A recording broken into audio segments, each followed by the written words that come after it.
ఏదో ఒక టైంలో బ్యాక్ బెంచ్ స్టూడెంట్స్ కూడా ఖచ్చితంగా గుర్తింపు అనేది వస్తుంది. గుర్తింపు అనేది లేని మనిషి ఒక మనిషి ఉన్నారు, అదే నాన్న. నాన్న కోపాన్నే మనం చూస్తాం కానీ నాన్న మన కోసం ఎంత కష్టపడేది, మన కోసం ఎట్లా శ్రమించేది అనేది ఎవరం రాత్రింపవళ్ళు అనేది బాగా కష్టపడేది తండ్రి మాత్రమే. తండ్రి కోపాన్నే చూస్తాం కానీ ఆ కోపం వెనకాల నా పిల్లలు కోపం చేయటం వల్లనైనా మంచి భవిష్యత్తులో బాగుపడతారన్న ఆశతోని తండ్రి కోపం చేస్తాడు.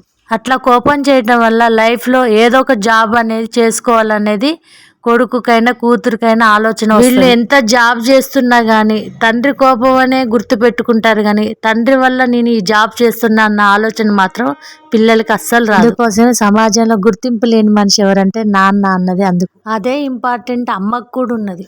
నాన్న అంటున్నాడని నాన్నని ద్వేషిస్తాం కానీ అమ్మ ఎన్ని చెప్పినా అమ్మ మాట అయితే మనం లెక్క చేయం. నాన్నకి తెలుసు అమ్మని లెక్క చేయరని, అందుకే నాన్న కటువుగా ఉంటాడు. అమ్మ ప్రేమ అంత సున్నితమైంది కాబట్టి మన అమ్మ మాట వినేది ఉంటే మనం బాగుపడతాం. తండ్రిని చూసి భయపడి గడగడలాడే పిల్లలు చాలామంది ఉన్నారు. వాళ్ళు సక్సెస్ అయినాక మా నాన్న నా ఇంత స్ట్రిక్ట్గా ఉండబట్టి నేను ఈ స్టేజ్లో ఉన్నానని గుర్తించే పిల్లలు కొంతమంది అయితే, గుర్తించుకోకుండా ద్వేషం పగ పెట్టుకొని పెరిగే పిల్లలు చాలామంది ఉన్నారు.